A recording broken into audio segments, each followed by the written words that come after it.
이 장애물이 있으면 이 단파장은 잘 못 넘어가는데 장파장은 이렇게 넘어가서 뒤에서 들려요. 그러니까 이제 우리가 이걸 회전연상이라 그래. 장파장은 회전연상이 좀 크다라고 보시면 되고요. 잔향시간이야. 이 잔향시간은 우리가 굉장히 출제 빈도가 좀 높은 부분이었는데, 잔향시간 공식이 0.16 곱하기 S분의 V 아시죠? S는 표면적 또는 우리가 쌉인데 그 흡음 면적이라기도 하고, V는 볼륨이에요. 그래서 잔향시간 T는 S분의 V다. 결과적으로 이제 잔향시간, 남는 시간이죠. 그 남는 시간이란 뭐냐? 어떤 음을 딱 발산시켰을 때 그 음이 60dB 정도 감소가 되는 그 정도 걸리는 시간을 우리가 잔향시간이라고 보통 얘기하는데, 표면적에는 반비례하고 용적, 최적에는 비례하더라. 뭐 이런 얘기죠. 그래서 우리가 3번, 우리가 흡음을 측정하기 위한 잔향실은 좀 부정형이고 반사성이 큰 벽이나 경사진 평면을 둘러싸인 이런 게 좋다라는 얘기고요. 우리가 실의 용도가 중간일 때는 그 중간 정도, 중간, 다목적일 때는 중간 정도가 적당할 수 있다는 얘기예요. 그래서 전기음향실은 최저가보다 짧은 실, 그 다음에 우리가 강의를 하는 거나 이렇게 강연을 하는 것처럼 그 음이 정확하게 귀에 청취될 수 있을 명료도가 되고 정확하게 이해가 되려면 잔향시간이 짧은 게 좋아요. 잔향시간이 길면 여운이 남아서 음이 중첩되거나 잘 안 들리기 때문에 명료도를 요하는 공간은 잔향시간을 좀 짧게 하는 게 좋고요. 정기적 장치를 이용할 때 잔향시간을 짧게 하는 게 좋고, 다목적용이다라고 할 때는 뭐 중간 정도를 뭐 택할 수 있다는 얘기입니다. 그 다음에 흡음 재질에 대해서 잘 설명드렸어요. 그 다음에 이제 우리가 차음 재료 설명드렸고요. 이때 차음 재료 중에 교재 이쪽에 봐야 할 것이 이제 경량벽체 중량, 아까 여기서 중량이 우수하다 그랬죠? 무겁고 기밀하고 중량이 우수하다는 말씀드렸고요. 근데 이중벽이라든가 유리가 있는데, 이중벽에서는 그 공간이 100mm 정도 이상, 유리 경우로 더 많은 200mm 이상. 그래서 우리가 이중벽, 이중벽이죠. 이중벽에선 100mm, 유리죠. 유리는 200mm 뭐 이상, 이런 것들은 숙지하시면 좋겠네요. 그 다음에 공명을 방지하는 방법은 뭐냐? 들어오는 입사음과 재료음이 같은 주파수를 때리면 막 울림 현상이 생겨. 그래서 이런 걸 공명 현상 같은 거를 방지하기 위해선 양쪽의 유리를 좀 이렇게 다르게 한다든가, 또는 약간 경사를 준다든가, 이런 것들이 필요할 수 있다는 얘기죠. 한쪽 유리를 약간 경사지게, 이런 식으로, 뭐 유리의 두께를 좀 다르게 한다든가, 이것보다는, 이렇게 하는 것보다는, 이런 게 필요할 수 있다는 얘기고요. 실의 형태와 치수계획이 나오는데, 실의 형태는 음향계획에 영향을 미쳐요. 실의 형태는. 실의 형태 자체는, 뭐, 음향계획에 당연히, 뭐, 영향을 주겠지. 실의 형태 자체가 음이 이제 반사가 되고 흡음이 되고 하는 이런 여러 가지 이제 형태적 계획이 영향을 미치고요. 그 다음에 직방체 작은 실의 경우는 111, 124를, 124 이렇게 해서 이제 가로, 세로, 높이 이런 게 있죠. 요런 거는 적합하지 않더라. 이렇게 얘기하는 거고요. 바람직할 때는 뭐 우리 스튜디오 같은 경우 뭐, 높이를 1로 봤을 때 폭과 길이를 1대 1점 이렇게 이런 식으로. 그래서 우리가 보통 높이를 1로 볼 때 1대 1.25, 1.6 또는 1대 1.5, 대 3점 이런 식으로 본다는 거예요. 이렇게 111, 124와 같은 이런 세 변의 비는 적합하지 않다는 얘기입니다. 자, 그 다음에 이제 이 4번, 5번은 키워드가 있는데요. 보통 한 변이 10m, 작은 실은 우리 파동음향적 검토. 작은 실은 이런 쪽으로 뭐 파동음향적 검토를 한다고 하고요. 큰 실은 기하음향적, 큰 실은 뭐 기하음향적 검토를 한다라고 해가지고요. 이 파동과 기하의 음향적 그 관점이 좀 다를 수 있다는 것만 그냥 기억하시면 돼요. 자, 통계적으로 다루는 이걸 우리 기하음향적인 어떤 검토라고 합니다, 보통. 그 다음에 음향계획이 나와요. 이쪽에. 그럼 음향계획에 보면은 음식이 부패가 될 수 있어서. 두 번째, 작업삼각형이에요. 이 작업삼각형은 워크 트라이앵글이라 해가지고요. 우리가 보통 이 개수대와 싱크대죠. 싱크대와 냉장고와 가열대를 잇는 그 삼각형 그 길이가 뭐 3.3에서 6.6 또는 6.3m 요 정도 범위 내에 있는 게 좋다고 하죠. 때에 따른 강론에 6.3m로 나온 책도 있는데 어쨌든 요 정도 범위대다라고 생각하시면 돼요. 그래서 워크 트라이앵글은 이 정도 내외로 내외가 될 때 적당한 어떤 배치가 가능하다는 얘기고요. 세 번째 보면은 우리가 일렬형인데 답이네요. 일렬형 같은 경우는 일자로 배치된 거예요. 그래서 우리는 우리가 이 소규모 작업대에는 적합할 수 있으나 얘가 늘어나면 어떻게 돼요? 얘가 대규모에 적합하지 않다는 얘기는 뭐 때문에 그래? 동선 길이가 너무 길어지는 거예요. 그래서 일렬형 같은 경우는 이 거리가 멀어지기 때문에 상당히 소규모에 적합하다라고 생각하고, 단점은 가구수가 많아지고 나면 이 작업 동선이 너무 길어지는 단점이 생길 수 있다는 얘기입니다. 짧아지는 게 아니라. 자, 그다음 50번 문제예요. 이 50번 문제 같은 경우는 이제 독립형 코어예요. 우리 코어라는 게 이제 독립형 코어가 이렇게 딱 배치가 됐다라고 하면, 이 독립형 코어는 상대적으로 이제 이 전용 공간을 쓰긴 좋을 수가 있어요. 전용 공간 쓰기는. 하지만 단점은 뭐냐? 이 설비가 여기 이 통로를 지나서 배치가 되다 보니까 여기 뭐 설비 부분에 이제 뭐 과부하가 생길 수 있다는 거 뭐 얘기할 수 있고요. 그 다음에 이제 이 규모가 커지면 보행거리 때문에 이렇게 규모가 커질 땐 대규모가 되면서 이 서브 코어가 필요할 수 있다는 뭐 단점이 생길 수가 있다. 이렇게 얘기할 수 있어요. 그러면 내용을 쭉 보니까 2번에 코어의 위치에 따라 자유로운 사무실별 제약 요소가 크다? 그건 아니죠. 아까 물었어요. 전용 사무실에 적절한 이용이 가능하다고 하는 겁니다. 코어와 관계없이 자유롭다. 코어와 관계없죠. 코어와 관계없이 자유로운 어떤 이 공간이 될 수가 있다는 얘기죠. 답은 2번이죠. 코어와 관계없이 별도로 떨어져 있기 때문에. 자, 51번 문제. 이 51번 문제는요, 환경계획이 나오는데 가장 바르지 않은 거 물어봐요. 현재 뭐 이런 문제는 많이 나올 수 있는 문제 유형이에요. 별표.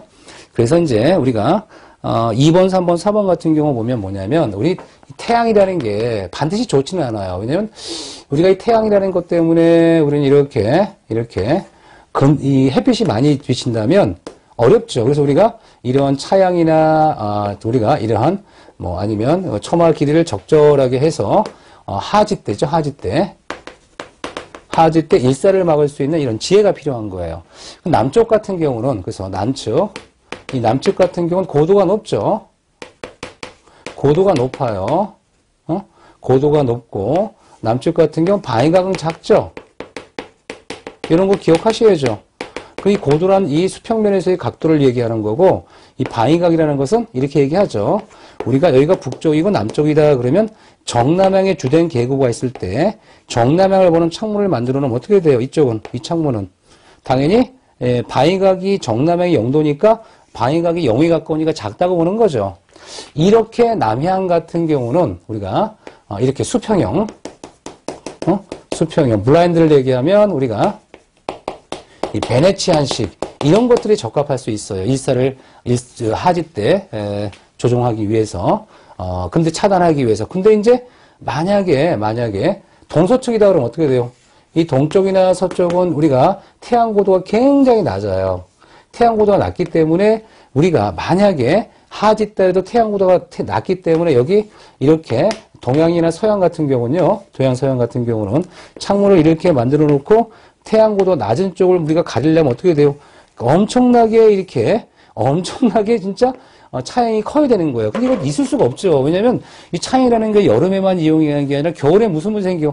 그늘이 너무 생기더라는 얘기죠. 그래서 우리는 뭐냐면 이 동양이나 서양 같은 경우는 이렇게 우리가 수평형이 아니라 이제 수직형, 블라인드를 얘기하면 이 버티컬형 이런 것들을 하는 게 적합할 수 있다는 얘기고요. 이렇게 차양을 하기보다는 이렇게 발 같은 거 쳐서 우리가 들어오는 일사를 방지할 수 있는 게 보다 효과적이라는 얘기예요. 그래서 이해하시면 되고요. 근데 1번을 봤더니 뭐라고 나와? 양면계급을 통해 열길 배출할 때 이상적 조건이 유입창이 높고, 아니죠. 뭐냐면 1번이 답이네. 왜 답이냐? 우리가 이제 환경계획을 통해서 맞동풀 하는 건 좋아요. 맞동풀 하는 건 좋지만 보통 부분, 이 부분은 약간 후퇴하라 그랬죠. 후퇴가 되겠죠. 후퇴가 되는데 이 후퇴는 최소 15mm 이상 후퇴를 하든지, 아니면 이 모서리 끝, 그쵸? 여기 둘레, 여기 이제 보통 모가를 딴 경사리 모서리, 이 부재, 요거보다 뒤에, 요거 뒤죠? 요거보다 뒤에 배치해라. 이런 뜻이죠. 이렇게 해서 이제 우리가 이 지압 부분에 대한 설계, 기준을 좀 이해하셔야 되고요. 그 다음에 처짐입니다.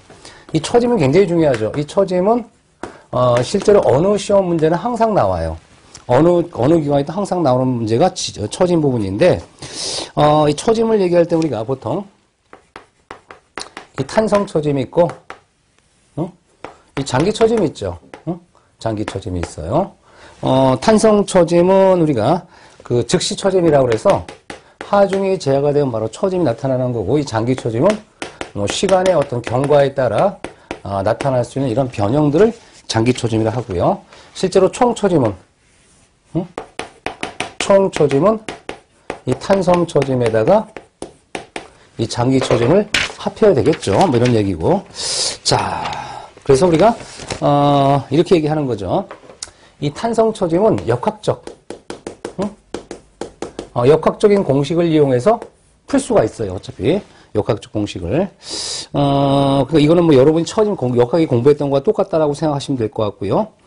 그 다음에 만약에 얘가 처형 컴퓨터 구조다. 이 RC 구조다. 그럼 예를 들어서 등분파 중이다. 그럼 어떻게 될까요? 3, 8, 4, 2, i분의 5, w, l, 4승이라고 하는 공식은 다 외우시고 있죠. 여기서 중요한 게 철근 콘크리트 구조의 처짐을 계산할 때 E는 EC가 돼요. 콘크리트에 대한 탄성 계수가 되는 거고요. 보통 이 I는 IE라고 해서 유효 단면 2차 모멘트가 돼요. 유효 단면 2차 모멘트. 이렇게 보셔야 돼요. 유효. 자, 그렇다면 이제 우리가 유효 단면 2차 모멘트인데, 유효 단면 2차 모멘트 구하는 공식이 좀 복잡하죠. 이 복잡하지만 이 공식 외워야 돼요.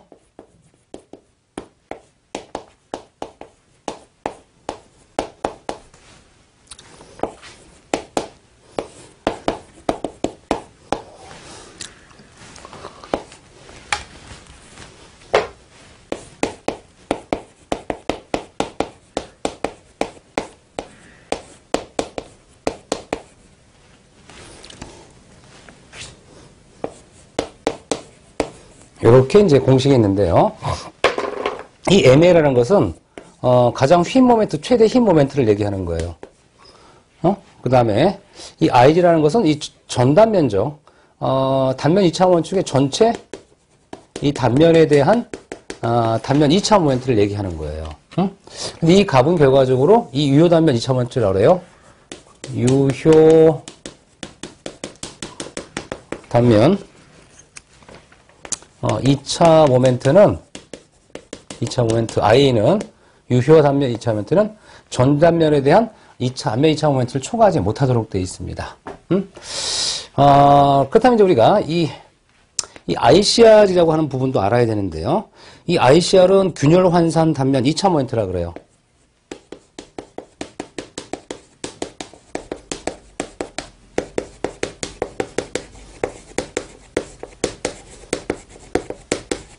아마 여러분들이 균열에 대한 환산이라는 의미는 뭐냐면, 우리가 어떤 부재가 있을 때요. 이 부재가 있을 때, 중립축을 중점으로 보면은, 여기 이제 철근이 있어요. 그럼 여기 철근의 단면적을 AS죠. 근데 우리가 NAS라고 그래요. 왜냐면 탄성, N은 뭐냐면, 이게 탄성 계수비예요. 탄성 계수비. 이 N이라고 하는 탄성 계수비는 20분의 ES라는 건 알죠. 왜냐면 철근의 능력의 단면적은 콘크리트에 비해서 N배만큼 크거든요. 단면을 환산했죠. 그 다음에 다시 여기는 이제 우리가 우리 X라고 할 거고요. X. 그 다음에 이제 여기 부분은 D 빼기 X가 되죠. 전체의 유효춤이 D라고 하면 X. 그런데 여기 부분은 실제로 뭐예요? 유효하지가 않죠. 왜냐면 균열이 갔을 테니까.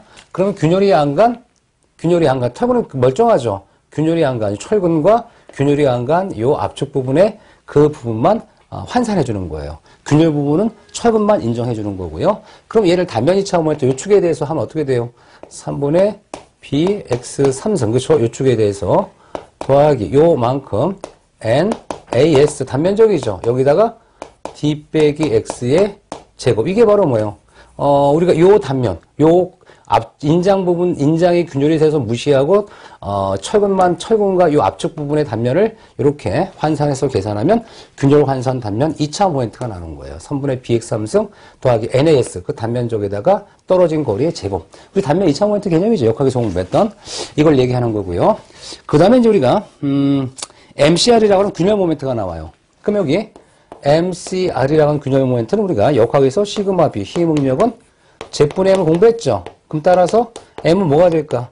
시그마 B 곱하기 Z이면 되는데 우리가 콘크리트에 대한 인장, 파괴계수라고 하는 거죠. 이 시그마 B를 뭐라 그래? FR이라고. FR은 0.63 람다 루트 FCK. 콘크리트가 힘인장 능력, 순수한 힘인장 능력을 얘기하죠. 그럼 MCR은 결과들 어떻게 돼요? 0.63 람다 루트 FCK의 6분의 BH 제곱이다. 그럼 이 BH 제곱은 뭘 얘기해요? 어떤 이 보의 단면이 있겠죠. 이 보의 단면이 폭이 B고, 그죠? 요렇게 얘가 H가 될 거고요. 그죠? 그러니까 요 BH, 우리가 잔면 계수를 얘기하는 거죠. 요렇게 해서 MCR을 구할 수 있더라. 그래서 우리 MA분의 최대 힘 모멘트죠. 최대 힘 모멘트는 우리 역학에 따라 다르겠죠. 우리가 384 2하분의 5W L4승은 처진값이지만, 힘 모멘트라는 게 만약 우리가 이렇게, 이렇게, 뭐를 구했다면, 우리가, 일정한, 등분포 하중이 작용했다면 힘 모멘트 어떻게 돼요? 8분의 WL 자승이 되잖아요. 이런 것처럼 우리가 역학적으로 계산할 수 있는 최대 힘 모멘트 값을 계산하고, MCR 계산하고요. 그 다음에 다시 여기다가 전체 단면 2차 모멘트 12분의 BH3승. 이 전체 단면에 대한 단면 2차 모멘트 12분의 BH3승이죠. 이렇게 구하면 되는 거예요. 이렇게 12분의 BH3승이다. 구하시고, 1 빼기 MA분의 MCR 3승의 ICR. ICR은 균형한 단면 2차 모멘트로 3분의 BX3승 더하기 NS D 빼기 X 자승. 요거를 계산해서 집어넣으면 된다는 얘기예요. 복잡해 보이죠? 이거를 구하기 위한 이런 것들이 바로 뭐냐면, 탄성초짐에 대한 공식을 이용해서 기본적 처짐이 얼마만큼 우리가 허용되는 처짐값 이하가 되는지 만족하는지 알아보는 거예요. 이렇게 알아보고 장기 처짐이라는 것은 이제 시간 경과에 대한 거기 때문에 기본적 공식은 지속 하중형 탄성 처짐,